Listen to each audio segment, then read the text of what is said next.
किसी ने कहा, खैर मैं किसी को जानता हूं जो उस बाइबल में हर अच्छी बात पर विश्वास करता था, लेकिन हर गलत बात उसके साथ हुई। अरे तुम केवल वही जानते थे जो उसने तुम्हारी उपस्थिति में कहा।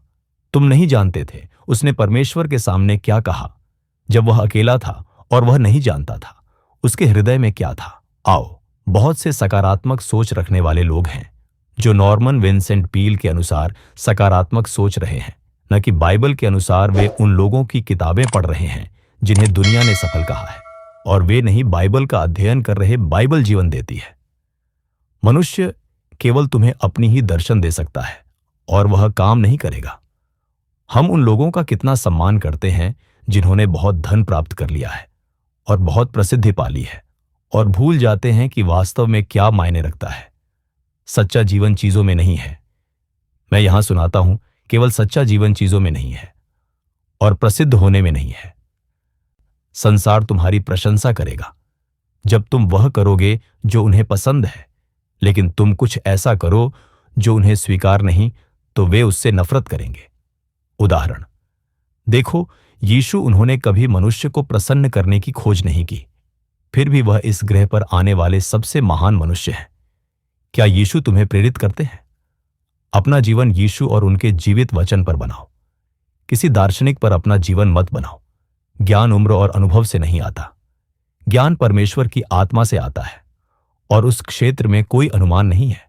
सफलता का कोई देश नहीं है। किसी राष्ट्र की सरकार तुम्हारी समृद्धि को निर्देशित नहीं करनी चाहिए। तुम्हारा आनंद, तुम्हारी खुशी, तुम्हारी सफलता। क्या तुम मुझे सुन रहे हो? सब कुछ संभव है। यीशु के चेलों ने पाया कि वे कुछ नहीं कर सकते जो वे करना चाहते थे। उन्होंने हर चीज की कोशिश की जो वे जानते थे। उन्होंने कहा जो उन्होंने यीशु को कहते सुना।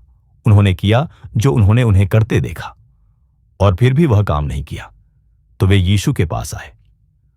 मत्ती के सुसमाचार के 17वें अध्याय के 19वें वचन में बाइबल कहती है, तब चेले यीशु के पास अलग आए और कहा, हम उसे क्यों ना निकाल सके? दूसरे शब्दों में, हम इसे क्यों नहीं कर सके? ये काम क्यों नहीं किया? हमने वही कहा जो आपने कहा, हमने वही किया जो आपने किया, फिर भी ये काम नहीं किया। आज भी वही कहानी है। बहुत से लोग प्रश्न पूछ रहे हैं, खैर तुम जानते हो, हमने इसके लिए प्रार्थना की लेकिन वह आदमी फिर भी मर गया। हमने इसके लिए प्रार्थना की और हम फिर भी वह नौकरी हार गए। हमने प्रार्थना की और हमने बच्चा खो दिया। हमने प्रार्थना की, हमने धन खो दिया। हमने प्रार्थना की और वह फिर भी हुआ क्यों? वे कहते हैं, मैं समझ नहीं सकता। मैंने वह सब किया जो मैं जानता था। क्यों नहीं? तुम एक क्षण के लिए अपने मन को अनुशासित क्यों नहीं करते और याद करो, शायद कुछ ऐसा है जो तुम नहीं जानते। तो वे यीशु के पास आए, क्योंकि जब यीशु ने इसे ठीक किया, उन्होंने महसूस किया कि जो यीशु ने कहा था वे वह कह चुके थे, जो यीशु ने किया था वे वह कर चुके थे। तो उन्होंने कहा, गुरु, हम उसे क्यों नहीं निकाल सके? हम यह क्यों नहीं कर सके? और 20वें वचन में यीशु ने बिना किसी नरमी के उन्हें सही उत्तर दिया। उन्होंने सीधा कील पर प्रहार किया। वचन 20, यीशु ने उनसे कहा, तुम्हारे अविश्वास के कारण जब परमेश्वर से व्यवहार करने की बात आती है, कुछ भी बहुत देर नहीं होती। तुम्हें इसके बारे में अपना मन बना लेना चाहिए। कुछ भी बहुत देर नहीं है जब परमेश्वर से निपटने की बात आती है। किसी ने कहा, खैर तुम जानते हो चाचा, हम उसके लिए प्रार्थना कर रहे थे कि वह न मरे और फिर वह मर गया। मैं समझ नहीं सकता। मैंने प्रार्थना की और मुझे एक भविष्यवाणी मिली और परमेश्वर ने कहा कि वह नहीं मरेगा, लेकिन फिर वह आदमी मर गया। मैं वास्तव में इसके बारे में बुरा महसूस करता हूं। ठीक है, याद करो, यीशु के विषय में वे यीशु के पास आए और यूहन्ना के सुसमाचार के 11वें अध्याय में उन्होंने कहा, गुरु, जिसे तू प्रेम करता है वह बीमार है, नाम लाजर है। और यीशु ने कहा, ठीक है, मैं आऊंगा। खैर, यीशु ने बहुत देर कर दी और वह आदमी मर गया। और यीशु ने कहा, यह बीमारी, उन्होंने उनसे कहा, चिंता मत करो, मैं वहीं आ रहा हूं। यह बीमारी मृत्यु के लिए नहीं है, परमेश्वर महिमा पाएगा। दूसरे शब्दों में, यह आदमी नहीं मरेगा। और वे खुश हुए और वे घर लौट गए। उन्होंने कहा, अरे वह नहीं मरेगा, लेकिन वे उसे देख रहे थे और वह धीरे धीरे जा रहा था। मरियम और मरथा वहां थी। उन्होंने कहा, नहीं, वह नहीं मरेगा। हम यीशु के पास गए। उन्होंने कहा, वह नहीं मरेगा, और यीशु आ रहे हैं। खैर, वह आदमी और कमजोर होता गया और फिर वह मर गया। और इन दो बहनों ने बहुत बुरा महसूस किया। ओ नहीं, यह असंभव है। यीशु कहाँ हैं और वह नहीं आए। ओ नहीं नहीं। लेकिन यीशु ने कहा वह नहीं मरेगा। उन्होंने कहा यह बीमारी मृत्यु के लिए नहीं थी। लेकिन हे परमेश्वर, क्यों? तुम कल्पना कर सकते हो उस घर में क्या स्थिति रही होगी। उस दिन मरियम और मरथा के साथ, जो यीशु को अच्छी तरह जानती थी, और यीशु ने उनसे कहा था यह बीमारी मृत्यु के लिए नहीं है, लेकिन परमेश्वर की महिमा के लिए है। वे अवश्य भ्रमित हो गई होंगी। वह ऐसा कैसे कह सकते थे? उन्होंने किसी से कभी झूठ नहीं बोला। क्या वह झूठा नबी है? यह सब क्या है? वे भ्रमित थे। नंबर 1, वह आया नहीं। उन्होंने कहा था कि वह आएंगे और वह नहीं आए। नंबर 2, उन्होंने कहा था यह मृत्यु के लिए नहीं है, और वह आदमी मर गया।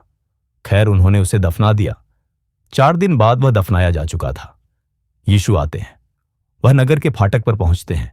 वे मरियम और बहन मर्था को बताते हैं यीशु यहां है। हाँ, सच में? गुरु, यदि आप यहां होते तो आपके वचन के अनुसार मेरा भाई नहीं मरता। और याद करो, बाइबल कहती है। दोनों मरियम और मरथा ने बिल्कुल वही बात कही जब वे यीशु के पास आईं एक दूसरे से पहले। क्यों? क्योंकि वे इसके बारे में बात कर रही थी। अरे, यीशु ने कहा हाँ, तुम्हारा भाई फिर उठेगा। हाँ, मुझे पता है। अंतिम दिन पुनरुत्थान में मूसा ने इसके बारे में बात की। हर नबी ने कहा हाँ, अंतिम दिन वे जानते थे। यीशु ने कहा आओ, मैं ही पुनरुत्थान और जीवन हूं। यदि कोई मनुष्य मुझ पर विश्वास करे, यद्यपि वह मर गया हो तो भी जीवित रहेगा। दूसरे शब्दों में, जब मेरे साथ व्यवहार करने की बात आती है, कुछ भी कभी बहुत देर नहीं होती। क्यों? क्योंकि मैं पुनरुत्थान और जीवन हूं। उन्होंने कहा यदि तुम मुझ पर विश्वास करते हो तुम जीवित रहोगे। उन्होंने कहा यदि तुम मुझ पर विश्वास करते हो और तुम जीवित हो तो तुम हमेशा जीवित रहोगे। दूसरे शब्दों में, चाहे मरा हुआ या जीवित, इससे कोई फर्क नहीं पड़ता। मैं पुनरुत्थान और जीवन हूं। फिर उन्होंने कहा तो उसे कहां रखा है? उन्होंने कहा वहां उस गुफा में ले चलो। यीशु उनके साथ गए। जब वे वहां पहुंचे, भीड़ कह रही थी देखो, वह उससे कितना प्रेम करता था। क्योंकि यीशु ने देखा, और बाइबल कहती है वह रोए, आंसू उनकी आंखों से निकले। फिर उन्होंने एक ओर हटकर कहा पिता, मैं तेरा धन्यवाद करता हूं कि तूने मेरी सुनी है, क्योंकि तू मुझे हमेशा सुनता है। मैं यीशु से हमेशा प्रेरित रहता हूं, और इस विशेष अवसर पर उन्होंने कुछ अत्यंत अद्भुत किया। वह उस गुफा के सामने खड़े हुए और लाजर को ऐसे पुकारा जैसे वह किसी जीवित मनुष्य को पुकारते, और उसे वही बताया जो वह किसी जीवित मनुष्य को बताते। उन्होंने कहा लाजर बाहर आओ, जैसे वह किसी कमरे में किसी से कहते बाहर आओ। उन्होंने मृत्यु के बारे में कुछ नहीं कहा। उन्होंने मृतकों में से उठने के बारे में कुछ नहीं कहा। उन्होंने मृत्यु को डांटा नहीं। उन्होंने कहा लाजर बाहर आओ। और वह आदमी जो मरा हुआ था वह बाहर आया, हाथ पैर पट्टियों से बंधे हुए। और फिर उन्होंने दूसरों से कहा उसे खोलो और जाने दो, और सब चकित हो गए। यीशु चल दिए। तुम इसे पढ़ते हो और इसके बारे में सोचते हो, लेकिन हां, यीशु गुफा में नहीं गए। वह उस गुफा के सामने खड़े हुए और उन्होंने आदमी को बाहर बुलाया। तुम अपने जीवन में उस बिंदु पर आओ जहां तुम यीशु के वचनों पर विश्वास करते हो। तुम पीड़ित नहीं हो, तुम विजेता हो।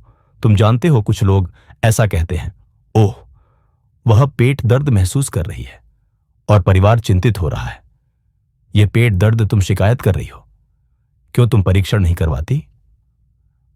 खैर, वह परीक्षण कर चुकी है।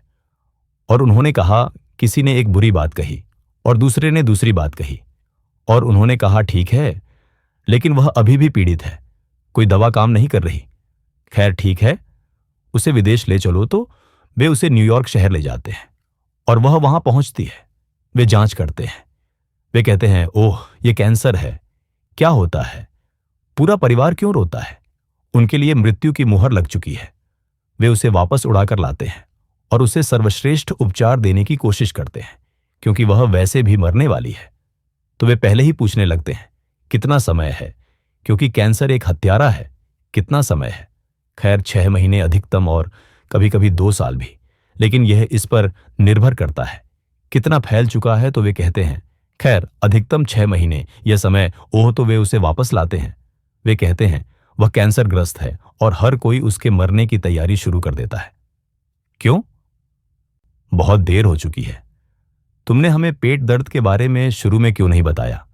यदि तुमने शुरू में बताया होता शायद हम कुछ कर सकते थे, शायद हम इसे काट सकते थे, लेकिन अब सब बीत गया। तुमने कहा, क्यों नहीं? हर कोई क्यों शिकायत कर रहा है और गुस्सा हो रहा है?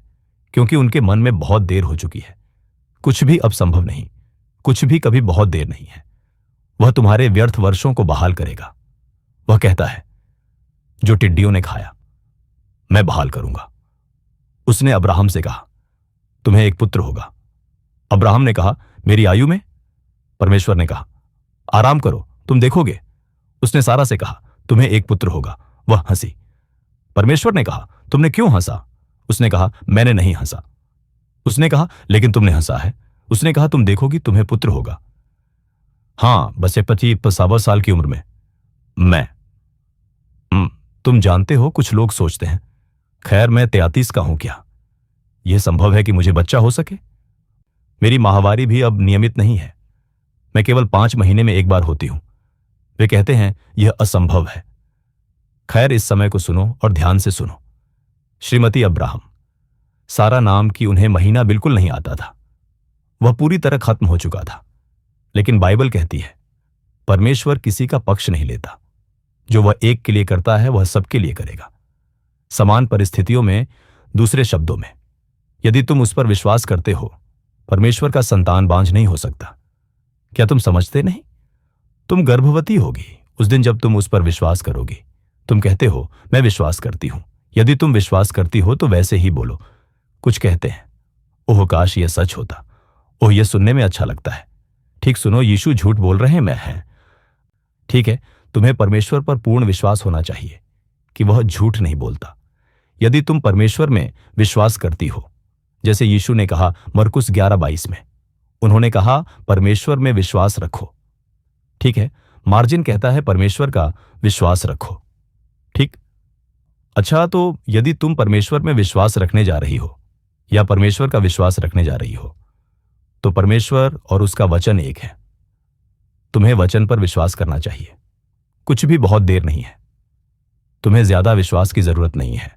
काम करवाने के लिए तुम्हें केवल थोड़ा विश्वास चाहिए, और जब तुम्हारे पास वह थोड़ा विश्वास हो, तुम उसे बढ़ा सकती हो। वह थोड़ा विश्वास मिलता कैसे है? परमेश्वर का वचन सुनने से। यदि तुम नए जन्म की हो, बाइबल कहती है तुम्हारे पास पहले से वह माप है, विश्वास का, जो परमेश्वर हर विश्वासी को देता है। आमीन। तुम जानते हो, कुछ लोग रोते हैं, हे परमेश्वर, यह समस्या मुझसे दूर ले जा, इसे दूर ले जा, कुछ नहीं होगा, क्योंकि उसने तुम्हारे ऊपर कुछ रखा ही नहीं। उसने कहा, यदि तुम्हारे पास राई के दाने जितना विश्वास है तुम। उसने आश्चर्य किया। क्या परमेश्वर ने कहा, मैं कहूंगा? यीशु ने कहा, नहीं। उन्होंने कहा, यदि तुम्हारे पास विश्वास है, तुम कहोगे इस पर्वत से हट जा, और वह हटेगा, और तुम्हारे लिए कुछ भी असंभव नहीं होगा। मुझे यह पसंद है। कोई फर्क नहीं पड़ता तुम किसके साथ पैदा हुए, तुम सब कुछ बदल सकते हो। उन्होंने नहीं कहा, तुम इस शैतान से कहोगे। क्यों? क्योंकि वह कुछ के बारे में बात कर रहा है जिसे वह तुम्हें बताता है। अब यहां एक पर्वत है। यह पर्वत किसी भी चीज का प्रतिनिधित्व करता है। वह जानता है जो भी चीज तुम्हारे रास्ते में है, शैतान हो सकता है, कोई समस्या हो सकती है, जो भी हो। यदि तुम उसे नहीं चाहती, उसे कहो, हट जा। उन्होंने कहा, तुम इस पर्वत से कहोगे, हट जा, और वह हट जाएगा, और कुछ भी तुम्हारे लिए असंभव न होगा। यीशु ने यह कहा और उन्होंने इसे सिद्ध किया। तुम अपने जीवन के वास्तुकार हो। तुम आज जो जीवन जी रही हो, वह वही तस्वीर है जो तुमने कल कही और बनाई। तुम कहते हो, खैर ये मेरी योजना नहीं थी 5 साल पहले, लेकिन ये 5 साल पहले तुम्हारी बातें थीं। तुम्हारी बातें तुम्हारा भविष्य हैं, तुम्हारी जीप, तुम्हारे जीवन की दिशा है। जहाज के कप्तान की तरह जहां तुम्हारी जीप जाती है। तुम जाती हो, यदि तुम्हारी जीप भ्रमित है, तुम भ्रमित हो जाओगी, तुम हैरान हो जाओगी। तुम आज जो हो वह वही है जो तुमने कुछ वर्ष पहले कहा था। दूसरे शब्दों में, तुमने कल जो कहा था वह आज तुम हो। तुम अपने जीवन की तस्वीर हो। तुमने कल जो कहा वह तुम्हारे जीवन का चित्र है। सब कुछ जो तुम बनने वाली हो, जो परमेश्वर ने तुम्हें इस संसार में बनने के लिए भेजा है, वह तुम्हारे अंदर है। तुम्हारे शब्द तुम्हें बनाते हैं या तुम्हें तोड़ते हैं। बाइबल कहती है मृत्यु और जीवन जीव की शक्ति में है। मृत्यु और जीवन जीभ की शक्ति में है।